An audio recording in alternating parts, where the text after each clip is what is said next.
Yes, people, welcome to another episode of the Barbershop Convo. Today I'm with my guest, Gex, but I'm gonna let her introduce herself, tell you where she's from, how long she's been in the barbering field, how much experience she's got, and just a little bit about her so you can get to know her. For myself, I'm your host, Kenneth. So let the podcast run, man. Gex, tell them about you. So I'm Gecko Trims. I've been trimming for I think maybe 5 years, nearly six at the end of the year. I'm in like West Sussex area. What else really? Just opened up my new studio. Yeah, I don't know. There's bare stuff to chat about. Who Bro, knows? that's the thing, man. Like, honestly, like, how did you get first started with barbering, bro? What made you pick up the clippers? How did you actually learn a craft? You know what's funny? I was literally chatting about this yesterday actually. Yeah. Because I finished college, didn't know what I wanted to do, just like everyone else. I done hairdressing, well, done like hairdressing in the college, and yeah, trash, mate. I knew it wasn't for me, like straight away, but there wasn't any like barbering courses. I don't know what it was like for you, but there was no finishing school. There wasn't any like barbering courses, so I didn't have like an outlet to do it. So I Mm, just thought hairdressing is the next step. yeah. But yeah, as soon as I was doing it, mate, it just wasn't for me. It was just too like I mean, college is never a great place to learn anyway, but like yeah, long hair, just the vibes of death, mate. Yeah. I wasn't good either. I wasn't good at it. Just too much. I was trash. Man. But yeah, so from there, um, I just was walking into barbershops asking like, can you take me on for apprenticeship or something? But I live in a village, so like there's not many barbershops, and the ones that are, they're not exactly great barbershops. But not that I knew that at the time, but looking back, they weren't great. So like, Yeah. yeah, it's just I didn't really have much to pick from. So, but then my brother was going to like another village getting his trims like every week, Mm, and then he was like, I think he was just chatting about it in the shop, and then the boss, the work owner, um was like, "Oh, we're looking for an apprenticeship, like apprentice." And then my brother was like, "Oh, my sister like wants to be a barber." So it literally was like it all worked out like perfect timing. And then I started there like literally the next week. I done like a trial trim because he was yeah. like, "Oh, like met me." And he's like, "Oh yeah, next week we'll do a haircut." And I was like, "I've literally never held the clippers before. What are you talking about? Like, how am I gonna do that?" So yeah, I was scared as hell. Somehow convinced my dad, which I don't know how I convinced him to let me like loose on his hair for the first time. But yeah, that's how it went from there, really, man. From that day, I was there cutting. Man, like, how was that environment though? Like, when you first go into a barbershop, obviously you're being a female, was he kind of Mm. like intimidating for you? No, it wasn't actually. I think for some reason I've always kind of knew that would fit me Mm, because I've always been kind of a bit more creative. And at the time, like 360 Jeezy was big up on YouTube, like all of that. I was watching all of that. So like I guess I was like subconsciously drawn to barbering without really thinking about it. Then yes. I just thought, ah, that seems like a good vibe to go to. And then when it just matched that energy for me being in a barbershop. Like I didn't even think I'm female in the. I just thought I'm just going to work, like. Yeah. But it was only when like when I was there, like the boss, because obviously it was, I think, yeah, I was the only female, yeah, and I think like he was like showing me all these magazines with like these female barbers and all this, and I was like, yeah, all right, that cool, like, but obviously it's a sick thing to see, but yeah, I didn't really feel that pressure, or didn't really feel that pressure like straight away that I was like the No, only yeah. female. No, that makes sense. That makes sense. Obviously now, like, you've like clearly put a lot of time into mastering your skill. Your fade is really strong. Like when people see you, do they expect you to normally know how to fade very well? Do they like Uh, nah. obviously? I don't think they do, especially in the barbershop. I think that was one. I think that was when it kind of I realized that I was a girl in the barbershop because like especially where I was in like an older area as well. So Yeah. I didn't actually start doing fades until a lot later in the game. Like I was mostly learning like scissor cuts, long hair cuts, which was sick Mm, because it helped me. I think it helped me like have an understanding of hair as well as doing a sick fade. Because yes. I think a lot of barbers do a fade and then it gets to the top and they're like, I don't know what I'm doing. But like, but because I got taught that like old school barbering, it kind of helped me through to Through it. yeah, Because that's the thing though, isn't it? Like I remember that I done VTCT barbering in college, right? yeah, And mate, I say this all the time, like it was Caesar Scott's the whole yeah, all time. the time, It was all the see time. because we don't as Afro barbers sometimes I feel like we don't put that into consideration about how much Yeah, Caesar Scots you have to do. mm. You know what I mean? But then when you get your first Caesar Scott though, It's scary and though, man. It's scary. Yeah, honestly, yeah, of it is course. honestly it's Yeah, man. terrified. Like how is it? How do you deal with like Afro hair then? Like Well, Afro like, client, or do you get a lot of them? Because I've been on your page, I see you have a quite few amount of Afro yeah, clients that man. that you trim. Like I yeah, it was different for me because again, because I was in like a little like old white people village. Like, there's not any really other like what's the word like ethnicities or anything yeah, around really. Um, but I didn't want to become one of those barbers that could only do one type of hair. Like, it just wasn't in my. That wasn't what I wanted to be. Like, I wanted anyone to come to my shop and be like, "All right, cool, come with me." Like, because that's just not like you can't run a business if you don't know how to cut every type of hair. Like, it's just like you just can't. Like, so then I just thought like, okay, I want to be learning how to do other types of hair, but I haven't got the clientele. So I just chucked on Facebook, just like if anyone with like afro hair wants to with like come to me for a free trim. And then I got some people reply to it, and then yeah, I just started from there. Like, because it's not like actually different. Like, if you can cut hair, then you can cut any hair. Like, you just tweak things. Like, and it's more about what products you use. About like, it's not mad. It's not like this scary thing. Like, no one has to be scared of it. Like, it doesn't really make sense. But yeah, so it was harder for me to learn other types of hair, but I think people just don't put themselves out there for it. I mean, obviously we still want to kind of like this topic where we're talking about like just hair, putting yourself out there, cutting different type Mm, of hair. Aside from the technical side of things, like how does he how is the experience like being in like a male dominant field? How is that mm, experience for you? Like, have you found the industry is kind of like more starting to grow and accept a lot of female barbering? Or do you think that there's some parts of like conventions or there's some part of barbering that you might get to where you feel like being a female barber might hinder how far you grow? Or do you feel like, nah, bro, it's just pretty much based on your mm. skill, or it's just it doesn't really matter?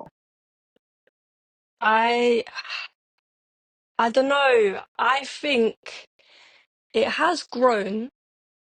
It has grown, yes. Like, there is female barbers out there pushing it more, but there's not many. There's not many. Mm, I don't know why. I don't necessarily think they're doing it on purpose. Like, they're not purposely avoiding like putting women out there. mm. But I just think it's probably not thought about necessarily. How do Because like, we how Karen, sorry. how, sorry, how do we get a lot of women to be interested? Because as a barber, I have seen a lot of women that are like, "Yo, would you be able to show me barbering? Would you be able to show Mm, me barbering?" I remember one specifically, a friend of mine. She even went to a barbering convention with me. I got a ticket. I said, "Yo, cool. If I'm gonna go, I'll bring you along." So we got there, but she lent about a week and then she fell off, right? mm, So my thing is, how do we make it more interesting? Do you feel like it's something that as barbers, like there's some scheme that we can put out there for for females to be like, yo, because a lot of female want to do the job. Like, mm. do you feel like some of them might be intimidated when they go to like a place where it's just Yeah, heavily? they could be. They could be. I mean, it depends on the person because for me, I didn't necessarily find it an issue, but some women barbers have like felt issues, like even with women coming into the barbershop, like some Mm, people be like turned away from the barbershop just because they got short hair, but they're women. So it's like I think I guess maybe from the barbershop side of it, yeah, from employing women, I guess maybe just being a bit more, what's the word, like just a bit open, like maybe like because I know what it's like. Barbershop banter, like it's not it is that environment. Like you can't take that away from it. Do you know what I mean? Like you can't like so it's tricky to like word it because you still want to have the barbershop banter. I guess there's times where maybe it depends on what you're talking about, but like yes. sometimes if there is like a lady barber in the shop and you're talking about something mad, maybe like maybe it depending of if you think they're gonna feel some way about it, maybe I don't know, maybe like Oh, tone it down. I don't know, but God. it depends on your personality because some people might feel some type of way, some people might not care. I don't know, like, You but genuinely like meet some people that just don't care. They'll get involved in a yeah, yeah, conversation. yeah, yeah. In, in It depends. in my barbershop, one thing that we love to play is pop the balloon to find love, Oh right? yeah, yeah, yeah, And I can't like I remember the first time we played it, there was two ladies in there and they were like, yeah. "Oh, we don't really care about it, we don't care about it." And then about 10 minutes in, they're like, "Oh," like Yeah, yeah, fully involved in it. yeah. That's it. But Yeah, because it's just kind of the culture, isn't it? And I feel like yeah, it also the culture in barbershop also change based on what shop you're into or you're yeah, going man. into, isn't it? Yeah. Like, do you think there will ever come a time where we will start to see women um leading the game? Like, we'll start to see a lot of them out there. Like, when you look at the Mm, 360s GZs, the 245s, the HD cots, the slider cots, the ace cots, and mm. all these barbers out there. Do you think there will ever come a time where we start to see like just rank of women, female barbers just out there like Well, that? they're already out there, man. They're already out there. Mm, There's already like bare big artists, like from in the barbering world that, but I just don't think a lot of them get their light shined on. Which again, I don't know necessarily why.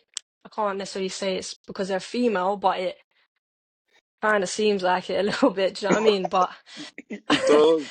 It's not but a funny like, subject, but it but do you know it what I mean? does. Like, yeah, I went it's weird. I went to a barbering convention. I think my first one in Brighton. I can't remember what, Oh yeah, but yeah. yeah, and I remembered I saw a female barber there, and Hmm. Lucy the barber. I think her name was. Okay, yeah. Oh man, forgive me if I'm getting this I wrong, can't but remember what. Lucy Barber, and I Oh, remember seeing her. Lacey Lucy, Barber. Yeah, yeah, oh, yeah. I remember seeing her cut for the first time. Yeah, I still she's got the lit. video on my phone. She is Yeah, man. amazing. Yeah, she's lit, man. Big up Wow. to Lacey. She's a G. Yeah, she is, man. Big her up because I remember that was Mm, my first time where like I got to like kind of like be see like stage barbering right hmm. up close, and I'm seeing her just like the way she controlled the crowd, the Yeah. way she was like. talking, the way she had everybody engaged, Mm, like her cuts, the way like I'm there, like wow, yeah. like it was amazing because eventually I think she went on stage twice actually that Mm, day, and I've got to see her trim twice now, and both yeah. time I got to see her trim, she's a star, Yeah, man. kills it. Yeah. She's a 100%. star. But Because was she, was her and Dames collabed? I don't know if you was there for that yes, one, because I was on before that. So before, so Dames and Lisi done a collab, which was, they done some like mad pattern this in some, yeah, which was mad. And then, was yeah, I that was in on just before. was that the one in East London or was that the one Nah, that was a in Brighton one. Brighton one? Yeah, Yeah. because I think was you in the one in East London? And they did one with Guru, myself, what was he called? Barber DNA. Yeah, which one was I that? can't Barb I've been to was all that of them, I think. The DNA Barberfest, ones. Barberfest. I think so. Oh, Anyways, maybe I have. Yeah, yeah, it was a while ago. Still, it was a might while have ago. been.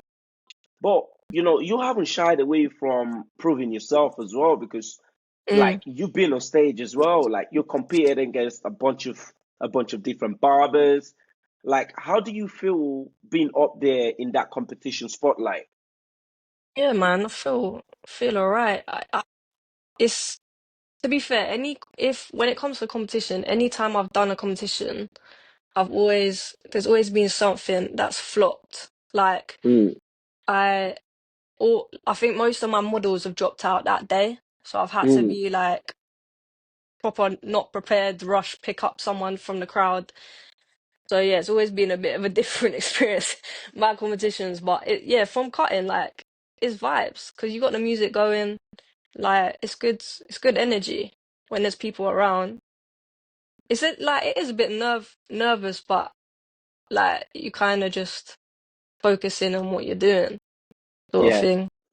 It's just Mm. kind of like how is that first stage on for you though? Like, you know, like the first time you're going on stage, like Hmm. how was that experience for you? Like obviously, like have you ever been on stage with another female? Have you, is he a thing where you've never really kind of shared a stage with a female? Like how was that Right. experience? Mm. I'm trying to remember like my first time doing it. Um, can't remember now, but yeah, like I, I don't think I thought about it too much. I think I just did it. I think the thing that is hard, I think, is talking and cutting because I haven't done many like I cut here and there, but I haven't done much like on the stage. So I'm not good with it like explaining what I'm exactly doing. Like I'm more visual, so like I will watch someone cut hair, but if you're trying to put words to it, I'm like I don't. That man, like So it's hard. I remember that the phrase "hot hair on the bright side of the moon." All And I'm right. thinking, what the hell is Yeah, a what you bright talking about? side? Yeah, like And eventually someone explained it to me like, oh, the right. bright side of the moon is cutting facing the audience. And I'm thinking, bro, why Oh, didn't you just say cut facing the audience? yeah, that's And then it's stupid. like, yeah, it's And crazy, yeah, man. I think that's one thing though is I think that's one thing I kind of feel like needs to change a little bit, as well Mm. as like putting like females up there, and I think we just need to like stop with all the. I think it's a bit too professional.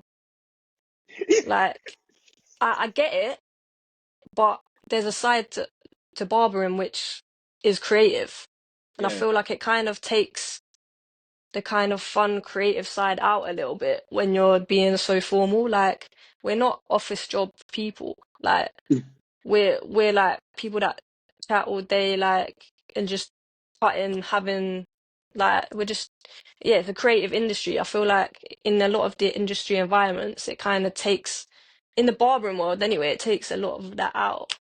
Because when it you does. look at, I don't know if you've been to like Salon International. I have. and you see like the barbering side, and then you see the hairdressing side, and the hairdressers are like doing some mad stuff, and they're talking technically, but like they're also kind of vibing with it. And I feel like, I don't know, maybe because barbering for so long was kind of like looked down on, like it's Mm. kind of like they're That trying to push so much that it's kind of just taking a bit of a vibe out of it. Like, it could, it could be that, or it could simply just be mm, clash of egos, man. Like yeah, that too, that too could be, yeah, a lot of could clash of be, egos. People see yeah, you that on the internet, they like what you do. In mm, person, it's a whole different type of yeah, energy, isn't it? mm, But talking about the internet though, like the internet has kind of like influenced the game in a lot of ways. I feel like that's why barbers now are able to kind of say, "Yo, I don't want to be in a shop no more. I want to have yeah, a studio because I can get all my clients online to book and just come to me in my yeah, studio, which is mm, something that you've recently moved into your own very studio. It's a big yeah, step, man. yeah, man. Congratulations, Thank you, thank you. congratulations. That is a very big step. Like, tell me about that transition though. Yeah, I Where's mean, it been? for me, it came a little bit, it was a bit of a under pressure situation because I wasn't well. Mm, So I had to push it a bit more further than like quicker. Um, but yeah, mate, I think it's a thing that's needed. I just think like it's like making the step every time you move a barbershop, it's a scary thing, like because you never know if people are gonna follow you. You don't know what the vibes are gonna be like. You don't know what the clientele is like in different places. You're always starting from not scratch, but scratch. Do you know what I mean? Because you've always got people following, but yeah, I wasn't too bothered because I just think whatever happens, happens. Like if I end up with no one, cool, I can just build up again. And if mm. I if a few come along, then sweet. But yeah, my situation was probably a little bit different. Well, yeah, to a little to some people, Yeah. but no, it's definitely. I recommend anyone to do it, I think. How does he like compare then to like having your own studio? Like obviously, I was speaking to Brian the barber, Hmm. and he said in one of the conversations that we had was how his studio, like being in a studio, made him realize he didn't actually know some of the clients that he's been cutting for like 3 years. So, Yeah. how does that compare to you, like being in a studio compared to being in a barbershop? Like, you think about it now, you've been there for I think over a month too now. Like, Well, yeah, yeah, yeah, yeah. Yeah. yeah, so how does that compare to like your experiences in a barbershop? To be fair, the I noticed it really quickly that there was a change, like Mm, almost instantly, because the barbershop, obviously it's not one to one. You've got everyone there, like people can be listening. It's a sick environment, but like sometimes people maybe feel like they can't speak on things. Um, but one to one, people are so much more open. Like same thing as what you were saying. Like my conversations are completely switched. Like customers that I had been cutting for years, like suddenly I actually know about their life properly. Like telling me mm. like the bad things, good things. Like You it's could just good. kind of be your own self now, isn't it? Yeah, You can yeah. kind of be free and Hmm. but with that being said, like obviously you've been through a lot in your barbering journey from learning the ropes to now to competing Mm. to now running your own space. Looking back at everything, Yeah. what has been the biggest lesson you've learned over the years? I think don't know. Oh, what would be my biggest? Like experiences, could it be like the Yeah. craft, just in the business, in the barbering, personal growth? I feel like there's a lot I could say, but I guess I think really just knowing what you want to do from like your craft, Mm, because I've kind of been someone who I'm pretty chill. Like I don't really put pressure on anything. Like I just go with how it goes. But I've always kind of had a vision of what I kind of want from my Instagram or my cuts, kind of what sort of service I wanted to give. So I think just keeping to what you originally want to do. Like don't be bothered about what these social media peeps are doing, or just because you're someone else is doing this or that. Like it's just if you just keep to what you want to do for yourself, then I think everything works out. I think. the man, like I think that's very important. It's very, very important. Like obviously, finally, if you had a chance to do it all over again, Mm. would you do anything different? Is there any part of your journey you did tweak, or something you wish you had known earlier in your career? Maybe maybe it's just a bit of growing up, but maybe like maybe is it naive? Is that the word? Like maybe a bit naive to people. I think I came in a bit like, I mean, it's my first job, so I came in kind of thinking that everyone's nice to you or people are in your best interest when it actually is more time the opposite to that. Um, which still furthers on my things just to keep doing you. Do you know what I mean? Like, So, like, there's this yeah, famous saying that goes, people want to see you do well, just not better than them, yeah, you know? which is what it is. So like, I'm not. Yes, that is literally how it works. Unfortunately, like, but still, I mean, we all have our people following us, like, Mm, who's going to be supporting us, and that's all that matters, really. Like, if you got your that, friends, your family, your clients, and that's all that really matters, that's really. all that really Yeah. matters.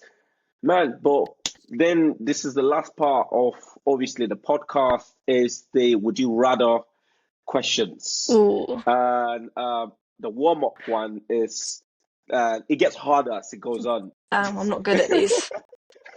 I'm trash. Would you rather cut a consistent fidgety client who can't Mm. sit still for more than 5 seconds, Oy. or a crying kid who's screaming so loud you can't even hear your own clippers? Is he sitting still, the crying kid? You're sitting still, but it's crying. I'd say the crying kid.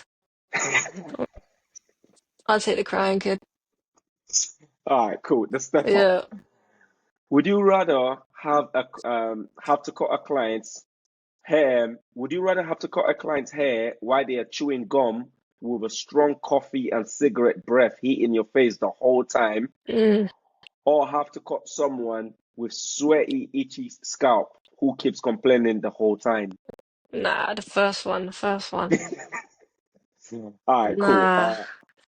The challenge. Yeah. Would you rather deal with a client who has severe case of dandruff or Mm. scalp infection and keep apologizing and still expects a perfect haircut, or a client with visible head lice who does not tell you about it until you are halfway through the cut? Nah, it's gotta be the dandruff. Oh, talking Gotta about that, be. man. I Nah. remember, I remember I've seen a client do that. The barber was cutting a client's hair, With and halfway headlights. through, he's like, "What is this on my hand?" He ain't even got Nah. gloves on, right? So he looks at his hand, and everyone's like kind of like leaned over. They were Nah. like looked at the kid's head, and there was lice everywhere. Nah. Oh, the whole shop was closed for the day. Yo, It that is was, crazy, man. That's yeah, it how was you, crazy. that's like someone's against you sort of stuff, because that is crazy. How What someone to, coming in, the whole bar shop shut down. you know, mate? I'm telling you, everyone was Yeah, disinfecting the caves. no, That, that's yeah, deep. You have to like nice. spray the whole shop down. That's deep. uh, Nah, that's deep. so, anyways, the last one. Would you rather cut a client with a big ego who constantly tells you how to do your job and criticize every haircut, or a client who opens up, who has an open scalp in their scalp on their scalp, Mm. and you didn't notice until you already started the cut, and they refused to stop the service. What's the second one again? So I'll tell you again. Would you rather cut a client with a big ego who constantly tells you how to do your job and criticize every cut, or a client with an open sore or a scab in their scalp that wouldn't tell you until you're already halfway through the cut and they refuse to stop the service? Mm.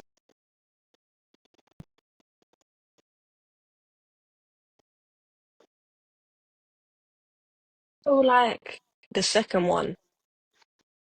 The sec- I feel like that's kind of crazy, but both are a bit traumatizing. But I feel like the second one, maybe. Is that mad? I'll have to have gloves on, but I don't know. I just, They were both traumatizing. yeah, man. No, but I can't lie though.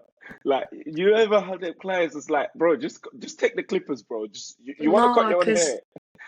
it's just like, yeah, I don't really know which one's worse with that one. That one is tough.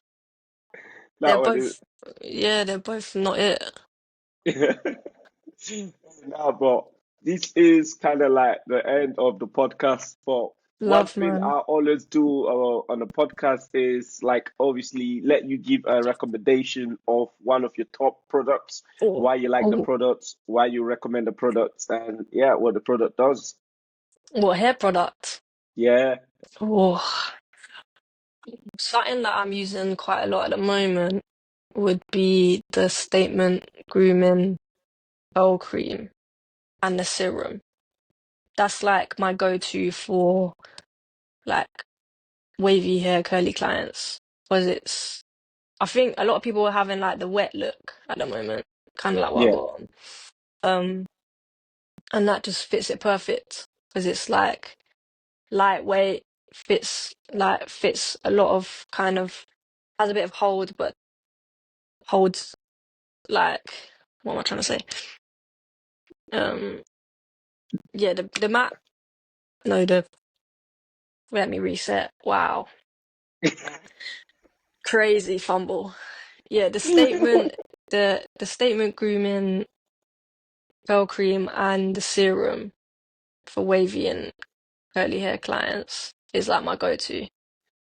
I I saw think a that's video of you curling your hair on your Instagram. yeah, Well, was that one of the products? that was one of the products in there. That's what I use Well, on mine. I can tell you definitely works well because you Yeah, done the whole curling thing yeah, yeah, around that. yeah. But with that being said, we're down to the key message of this episode, Hmm.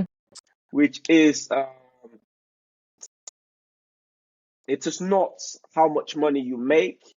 Um, it is the difference you make in people's life that matters. Just like in barbering, it is not about the cuts. It is about how you make your client feel when they leave the chair. I'm your host, Kenneth. It's been an amazing, one of the best episodes I've ever had on this podcast with your girl Gex. Gex, let the people know about you, where they can find you, your Instagram. You know what I mean? Yeah, man. Find me on socials, Gecko Trim all over. Gecko Trims. Yeah, man. It's been lit. Big up to yourself, obviously. Cool, man. Hey, Love G. big up to the episode. It's been an amazing episode. Hopefully, we can get more running. Yes. Yeah, man. And we want to see a tour of the studio. Like, Yeah, I soon. see you've been posting in there as well. Like, Yeah. it look good, man. I'm not gonna Thank you, lie. man. Thank It's you. looking good. It's looking good. We wish you all the best. Bless, You bless. know, what I mean, we want to see it grow. Hopefully, we can link up on the next barbering convention as well. That'll be 100%. a 100%. big shout. Yeah, man. But Love. it's been a great episode. Love, respect all the time, Gex. Lit.